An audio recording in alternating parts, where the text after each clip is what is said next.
È passato un anno dalla manifestazione tenutasi lo scorso 25 gennaio che ha visto esordire il cartello sociale con in testa Don Mario Sorce, coadiuvato dai sindacati CGIL, CISL e UIL. Un evento che ha visto la partecipazione in massa, oltre che dalla Chiesa, dei sindaci della nostra provincia, che con tanti pullman hanno portato alla rotonda della strada degli scrittori a manifestare per rivendicare un minimo di dignità. Infatti il cartello era scritto gente indignata in strada, l'abbandono delle strade comunali, statali e provinciali che hanno ancora la data dei tempi del dopoguerra di Mussolini fa sì che la nostra provincia risulta essere ultima in tutto, anche per viabilità. Quella manifestazione provocò una vera mobilitazione che vide in testa proprio il cardinale Don Franco, da allora grazie anche all'interessamento del vice ministro Cancelleri che ha preso in mano la situazione qualcosa si è mosso e grazie anche alla collaborazione della prefettura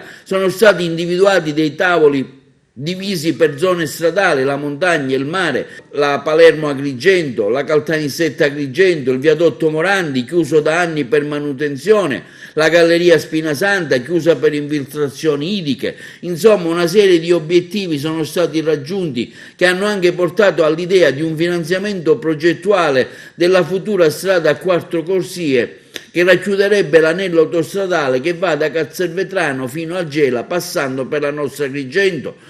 La nostra emittente ha dedicato all'evento una trasmissione speciale con Don Mario Sorci, rappresentanti sindacali della Triplice, Gero Acquisto della UIL, Salvatore Buscemi per la CGIL e Emanuele Pirano per la CISL, moderata dal giornalista Salvatore Pezzino.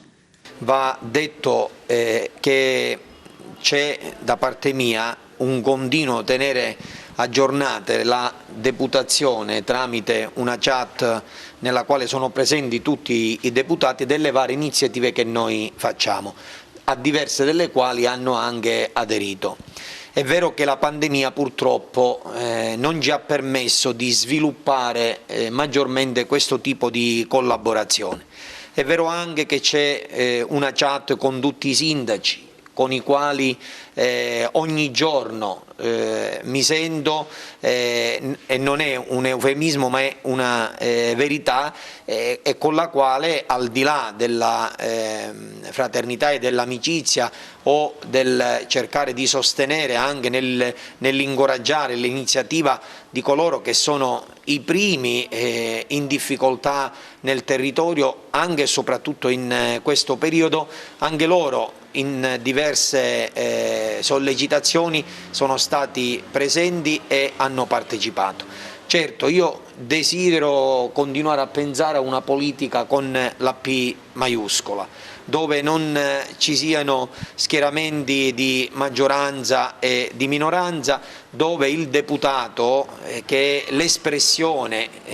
del territorio, possa tornare ancora di più ad interessarsi delle ricchezze e delle problematiche del territorio che poi lo ha votato. E qui non bisogna solo parlare per mettere in difficoltà da parte delle minoranze coloro che sono al governo. Io continuo a pensare che quando si deve cercare il bene di un territorio si deve fare sinergia tra tutti coloro che possono essere in un modo o in un altro protagonisti nel rilancio. Quindi l'azione deve essere tanto di coloro che sono al governo e in tal senso continuo a sognare una maggiore presenza, un maggiore interessamento del governo Musumeci alle nostre realtà. Con i suoi assessori qualcuno è stato anche invitato, è venuto, abbiamo fatto qualche incontro, vi ricorderete quello con Piero Bon per quanto riguarda un po' tutta la situazione della spazzatura, per l'apertura di nuove discariche, oppure come poter rilanciare questo ambito. Abbiamo sollecitato l'assessore Razza in più occasioni per quanto riguarda il discorso della sanità, ma io desidero ancora una volta lanciare un appello al nostro governo siciliano perché lavoriamo tutti per questa terra. Presidente Musumeci, lavoriamo tutti per questa terra. Cari nostri deputati di governo, lavoriamo tutti per questa terra.